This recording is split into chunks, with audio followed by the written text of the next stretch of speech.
Thanks for downloading a 3CR podcast. 3CR is an independent community radio station based in Melbourne, Australia. We need your financial support to keep going. Go to www.3cr.org.au for more information and to donate online. Now stay tuned for your 3CR podcast.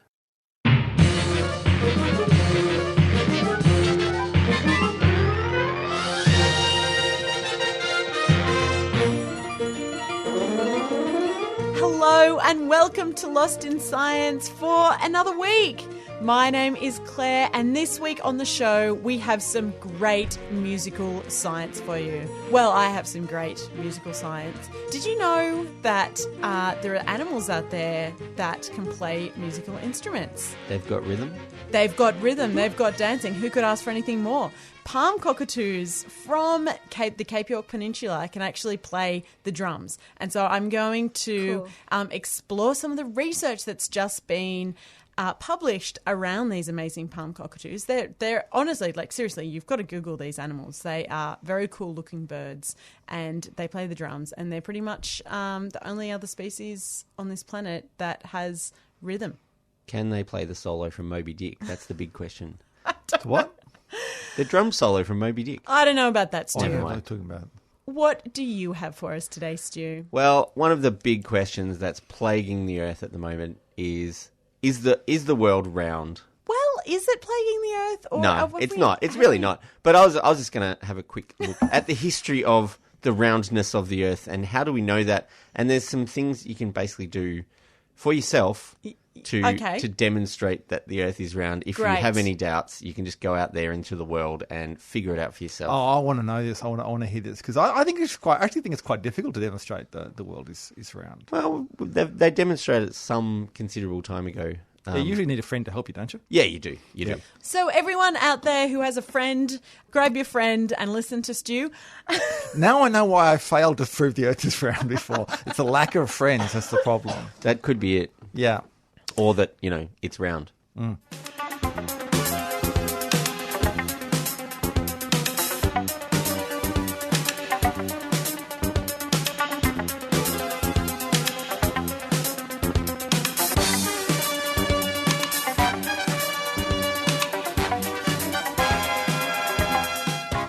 Now, if you were going to create a band from the animal kingdom, who would you put in it? Who would you put in the band? Elephant. Oh, yeah, actually, elephants, yeah. Elephants could be the bass because they can stamp their feet. And trumpet. Yeah, and they also have a trumpet, yep. That gorilla that drums to Phil Collins's drumming in the Cadbury ad. Chris? Yeah? That is a man in a gorilla suit. Was it? Yes. Oh, okay. Don't kill his dreams. I'm killing his dreams. I want real animals from the real animal kingdom. Who else would I What have? about a grasshopper? They do their Oh, yeah, sort of like Or a a cicada. wind instrument. Yeah. Or like a lyrebird because of their repertoire? Yeah, they can just copy everyone. Or or learn something really quickly. What about a woodpecker? Ooh, good A one. woodpecker, yeah. Or a kookaburra. Microbats as well. Oh, I love them. Yeah. They're my They fave. actually can sing to one another. Some species sing to one another, but it's quite high pitch. Oh, okay. So we won't be able to hear it, but Right. other animals would be able to hear it. What about the trumpet beetle? Would you put that on trumpet? Probably. I don't know if it's a real beetle or not, but it sounds like it should Trumpet beetle. Fact check. We're gonna have to fact check you. Yeah. Okay, so you reckon you'd put the gorilla on drums, would you? Yeah. The man in the gorilla suit.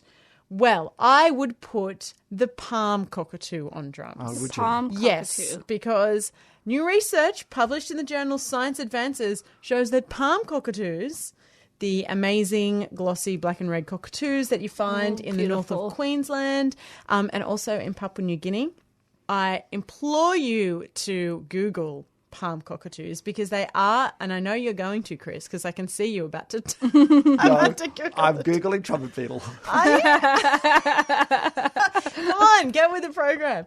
The palm cockatoo is the coolest cockatoo in the animal kingdom. It's got this amazing, huge, shiny black mohawk. So it really fits into being a heavy metal drummer with that amazing mohawk. Don't you reckon? It's really cool. Is it mainly black or? It's mainly black and it's also got red on it. They're extremely rare. Very small. They fit in your palm. Is that why they got their name? No, they eat out of palm trees. Oh, they're large, are they? Yeah, they're pretty large. According to the internet, it's also known as the Goliath cockatoo. So I suspect Goliath cockatoo. Oh no, that was ironic when they named it. It's actually tiny.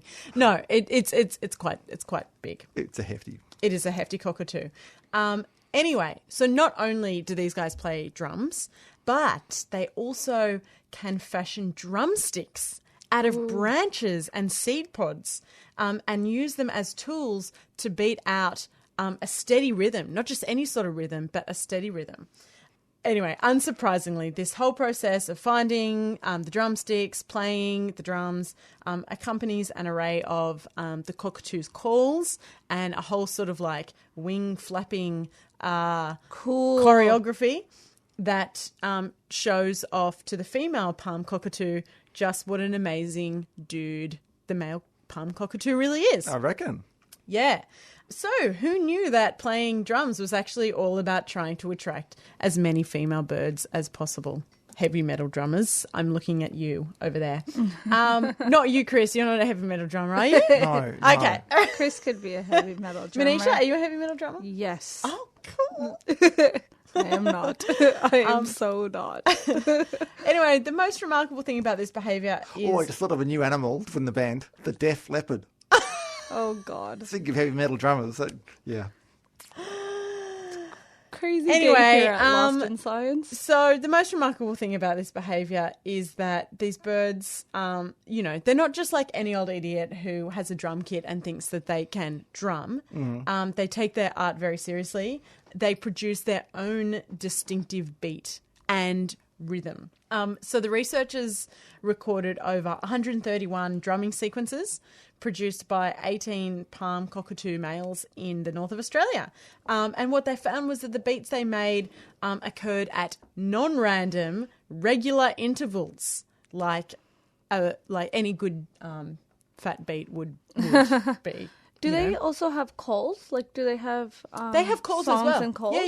Yeah. So they're absolutely. calling and drumming. They're calling and drumming sometimes at the same time. Wow, that's The amazing. calls are like, hey, everybody, we're going in the palm cockatoos in the house. We're going Any to... female Chris. cockatoos in the house. There are, dare I say, much cooler than that. So individual males also differ significantly in the distribution of their beat patterns. So it indicates that each of the cockatoos has a very unique individual drumming style. Right. So that is pretty cool. And this is really important because although some animals, including some birds, have been known to bob along to a beat, if a beat is presented to them. You see them do that. You see the parrots and the budgies. The palm cockatoos are the first animal to be recorded that deliberately set their own rhythm. So then the other birds in the forest are going. So then the other birds in the forest, so they're bobbing their heads along. Yeah. Exactly. We're all bobbing our heads in the studio now to a beat that doesn't exist. But in time. We're just as smart as palm cockatoos. Or maybe just a little bit less, I don't know. So I'm sure you've heard of animals making tools before, like maybe chimps using sticks to get termites out, or even crows, they can bend wires to get access to food. But in these instances, the animals have been using the tools specifically for foraging for food. But with palm cockatoos, they're doing this whole tool using technique. It's a whole new thing for them. It's a whole new thing in the animal world, pretty much. Because they're going out, because they're using it for musical purposes and sexual selection. So they go out looking for a seed pod or a stick that works for them, and then they need to find a drum, which in the case of the palm cockatoo is a tree hollow. So they have the drumstick, then they have the drum, and then they use the drumstick and beat out their rhythm on the hollow, all the while amplifying the sound, just like a human drummer would. Now, the researchers have seen the cockatoos do this when, like I said before, they've got other visual displays going on. So they've got the calling and the singing and some sort of like squawking and some wing flapping and whatnot. But they also note in their paper that these palm cockatoos sometimes just do the drumming just for really long periods of time without any of the other array, like any of the other sort of squawking or vocalizing or anything to go along with it. Like my next door neighbour. Yeah, it makes me think that they're practicing for the big gig or something like that. Like your next door neighbour, the big gig that never comes along. So it's a pretty great thing for palm cockatoos, but it also has implications for humans and maybe possibly understanding our own desire and impulsion towards music. So music is something that's common to all human societies and cultures, and it's not really understood why we have evolved music. You know, that whole idea of music's a little bit, we don't know a lot about it. So the palm cockatoo researchers are suggesting that although there aren't a lot of similarities between palm cockatoo culture and human culture, the idea that the male's drum as a sexual display for female birds could give us an insight, or at least a theory, as to how us humans came to make and appreciate fine musical beats as well. I'm going to leave you today with a little bit of audio, a little bit of a drum beat from one of these palm cockatoos. Look, I mean, I can't say it's going to be the most amazing drum beat that you'll ever hear, but it's definitely the first time you've ever heard an animal other than a human making a drum beat. So enjoy the palm Across cockatoo Australia on drumming the away. Community Radio Network, you are listening to Lost in Science.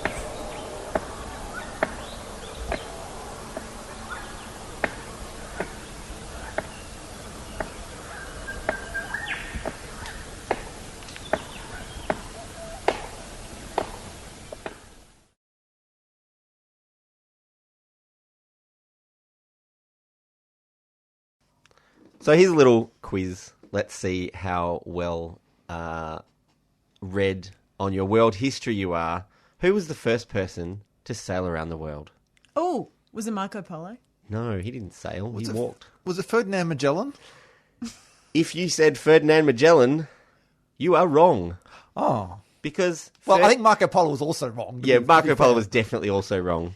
He walked? He had a camel. He walked from Europe to Asia. That was his claim to He fame. didn't sail. I guess because I always played that pool game Marco Polo, I just assumed he sailed because he was in the water. Because it's a water game. It's a water game. Oh, well, all right. Water sports aside... History's never You're been thinking my of water strong polo. suit. Yeah, I think I am. Marco Water Polo. Yeah. Yeah, all right. Anyway, Ferdinand Magellan is wrong. Ferdy never made it. He never made it round the world. His mate Juan Sebastian Elcano took over his expedition and made it back to Spain in 1522. Okay, well, yeah. So it was Magellan's expedition, but he didn't make did it. set out, but he didn't make it. So people say, who's the first person who will sail around the world? It wasn't Ferdinand Magellan. It was the rest of the crew who actually lived through the journey. Okay, here's another one. Who was the first person to fly around the world? Was it the Wright brothers? No, they were the first person. They were the first persons to make a powered flight. Was it Amelia Earhart? No, Was it Lindbergh? it wasn't Lindbergh. Kingford Smith? It'll shock you. Who? It was a guy called Wiley Post, who That's you've not a probably real never heard of. name. It No. is. That's a real name. So Wiley Wiley Post. Post did it in 1933. It took him about a week. What are the rules for flying around the world? Because, I mean, sailing around the world, you've got to go where the oceans are. Yeah. But flying around the world, you have to go equatorially, or can you just do like a little lap of the North Pole? Yeah, I don't think he's not the first person to have flown around the equator, but he flew from one point travelling in the same direction and arrived back at the same point in a plane, in a powered aircraft. Maybe someone did do it in a balloon, but they may have tried to do that and they were never found. So we don't know that story, but in a powered aircraft. He flew around the world. Now, who was the first person to orbit the Earth? I know John Glenn did it. Yeah? Was he the first? No. Was it a Russian person? It was a Russian person. Yuri. Was it Yuri Gagarin? It was Yuri Gagarin. Hey, Claire, you got one. I got half his name right. It was the first man in space and the first person to do an orbit, because it's really hard to shoot someone into space unless Yeah. you're going to send them around at least Yeah. once. I think Alan Shepard, though, they only sent up and he came back down again. They sort of did, they did some vertical up Yeah, and down ones, but Yuri Gagarin was the first man in space and the first Good one, orbit. Yuri. But some people said that he didn't deserve that title because he ejected from his re-entry capsule before it hit the ground, because they hadn't actually figured out how to land them yet. So he was in Hang this... on, so why do people say... Well, they say, well, he took off, but he didn't land in his spacecraft, so it's not people really... are cruel. Yeah, I think all the Such astronauts... pedants. I think all the astronauts in the world and all the cosmonauts probably go, we'll give it to Yuri. Fair enough. So since then, thousands of people have sailed and flown around the world, and a couple of hundred have orbited the Earth. Not that many, really, if you think about how long the space programs have been going. It's only a couple of hundred people who've gone all the way around in space. But still, suddenly, some people have recently decided that they're all lying and that you can't circumnavigate the globe because the Earth is, according to them, a flat surface. How many thousands of people have gone in around the world plane trip, I guess, is the thing I'm wondering. Plenty. I mean, it's pretty easy to buy a ticket. It costs you about $2,000, I think, if you want to go around the world, depending which stops you like to make. Or And are they all lying too? Well, presumably, according to the concept of the flat Earth, that nobody can have flown around the world because it's flat, according to them. But the other thing you can draw into these kind of ideas is a bloke called William of Ockham. Have you all heard of William of Ockham? He invented the razor, didn't he? He invented a kind of razor. Right. It wasn't an actual razor. It was more of a metaphorical razor. Occam's. Occam's razor. Indeed, it was. Whether he shaved or not, I'm not sure. He was a cleric, so he may have done that, shaved the middle bit of his head. Did he also invent the Occam Possibly. Soccam robots? No, that was a lot later. Do you think that's going to be the next sort of hipster trend? Cool. Replace the man bun. Replace the man bun is like shave off the Inverted man man bun bun. and just shave have a the little bit. just have the Bald the patches friar are so tuck. popular. Yeah. Well, you never know. And then you they're never going know to be what the wearing next those trend long is. brown robes. That's It'll be great. it'll be great. Bald-looking Jedi guys. Basically, Occam's razor is not an actual razor. It's a philosophical principle which is quite useful in science as well. In simple terms, he stated that the most likely explanation for anything is the one that explains the most about the world by introducing the least assumptions into the explanation. Basically, it's like the simpler the explanation, the better it is as an explanation. And partly that works in science because the simpler an explanation is, the easier it is to test. If you've only got one factor to test for, you can test for that quite easily. So the explanation sort of becomes self-explanatory, I guess. He said it in very complicated language because he was writing in the 14th century. Another reason why he didn't invent Rock'em Sock'em robots. He said something like quantity should not be multiplied unnecessarily.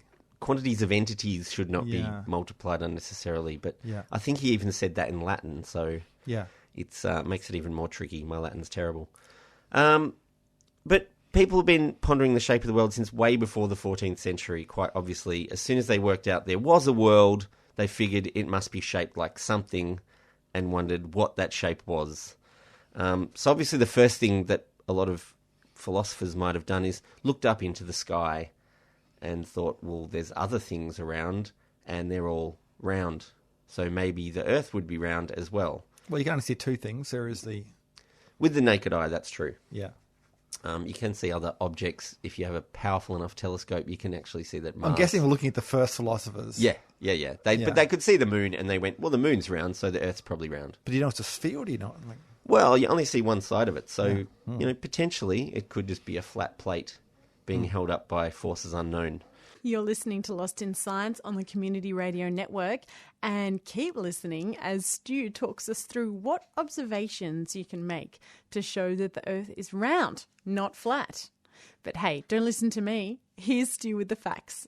So once they figured out that the Earth had to have some sort of a shape, a bloke called Aristotle, you may have heard of this guy, around 350 BCE, before the Common Era, he took a holiday to Egypt. He went to see the pyramids, and he noticed when he was there that he could see stars in Egypt that he couldn't see when he was in Greece.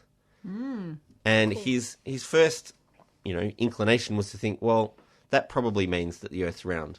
First inclination was that there was some sort of inclination going on. That's exactly right. Yeah. And basically, if you think about it, if you're standing on a flat surface, it doesn't matter how far around or at what point on that flat surface you're standing, you should be able to see everything above you. But whereas if you're on a curved surface, you'll see different things depending on what point on the globe you're standing. I think we wonder how high they are above you. Well, it would matter how high they are above you, but it would still have some influence on your view. Now, 100 years after Aristotle, there was another Greek called Eratosthenes who estimated the circumference of the Earth in stadia. So, as in the stadium that they had sports and Olympics in. And chariot races. And Yeah, things. he sort of said, well, if you line up this many around the Earth together, that's how far around the Earth it is. And he was with his mates, with his friends. He got together and figured out the lengths of shadows in different places around the Earth and what that would mean mathematically, how big the Earth would have to be for their calculations to all add up to being an actual round object. So this is, still over 2,000 years ago that these guys were working this stuff out just by observing what they could see on the globe that are around them. And another simple way you can tell at least that the Earth is curved is if you climb up something. So obviously at ground level we're surrounded by plants and trees and houses and buildings and all that sort of stuff. So it's a bit harder to see in a straight line. But if you're ever anywhere, out in a desert or somewhere where there's nothing around you and you have the opportunity to climb up, say, a watchtower or a bushfire tower or something like that, you can actually see, as you go up the tower, you can see further and further away just with the naked eye because you can see things beyond the horizon as you get higher up the tower. So it's pretty obvious that the Earth's curved because otherwise you'd be able to see the same things no matter how high up you went. They'd just be vanishing in the distance, but that doesn't seem to be the case. Another thing that we know is the theory of gravity, which took a long time to figure out. But the theory of gravity basically says that all matter is attracted to other matter. And if you have big lumps of matter in space, it will all be attracting to each other. And you'll end up with these big round blobs in space floating around, being attracted to each other in orbit around other things that are attracted to each other and so on and so on. And that's how we get planets and stars and all those other things as well. So this stuff has been around for a really long time. The observations have been around for a really long time. The hypotheses have been around for a really long time. The evidence has been around for a really long time. People have literally been to the moon and taken photos of the Earth from space. It's round. People have flown around and around and around the Earth. International Space Station's taken photos from all over the place, and so have heaps of other satellites. So the obvious conclusion is that the fewest assumptions introduced is that the Earth is round. All of the evidence that we have suggests that it's round.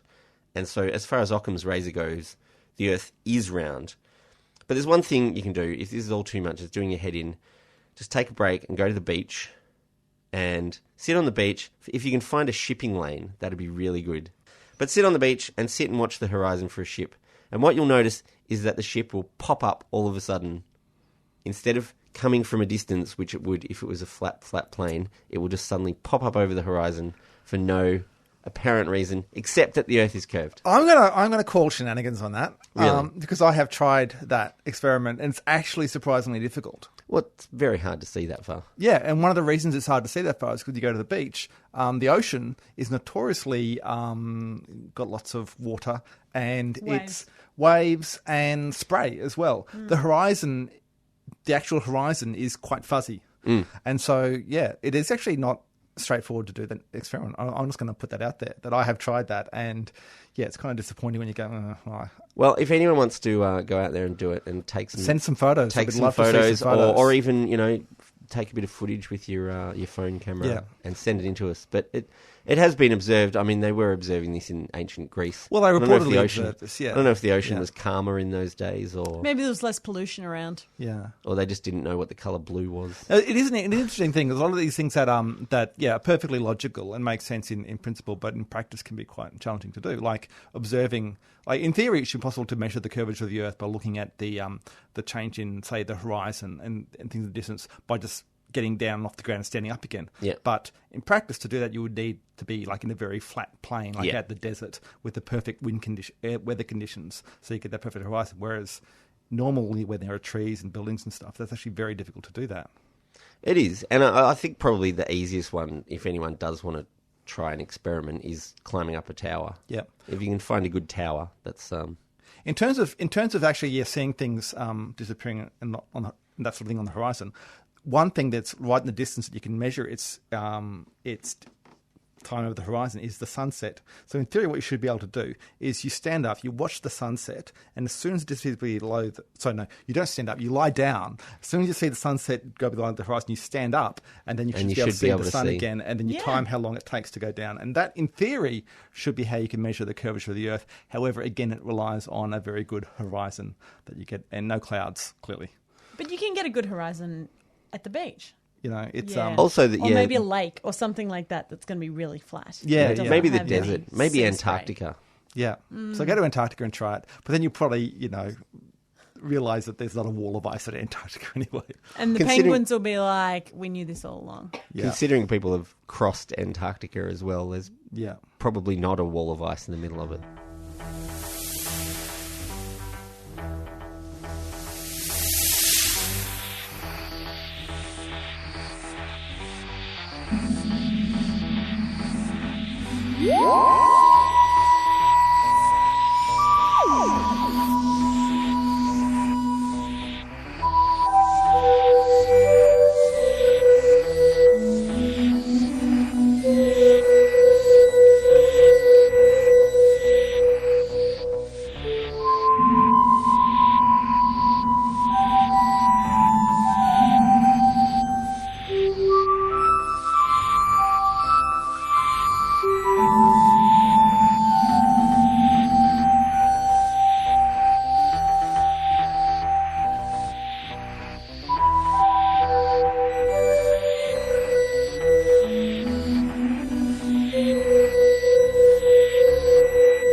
We are lovers of science fiction here at Lost in Science, and we are all very excited that there is a new Doctor Who, and she is a female doctor. So we just thought we would play that for you. That's the end of the show. Thank you so much for listening. Lost in Science is recorded in the 3CR studios in Melbourne and broadcast around Australia on the Community Radio Network. We would love to hear from you. Please get in touch with us. You can find us on Gmail at lostinsci@gmail.com, or you can track us down at lostinsci on Twitter, or you can find us Lost in Science on 3CR on Facebook. And, of course, you can podcast us wherever you get your podcasts from. But whatever you do, we hope that you can tune in next week to get Lost in Science.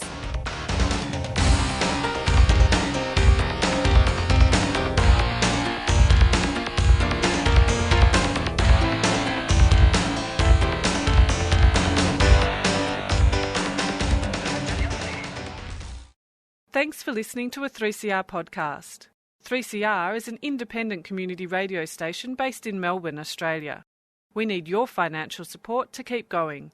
Go to www.3cr.org.au for more information and to donate online.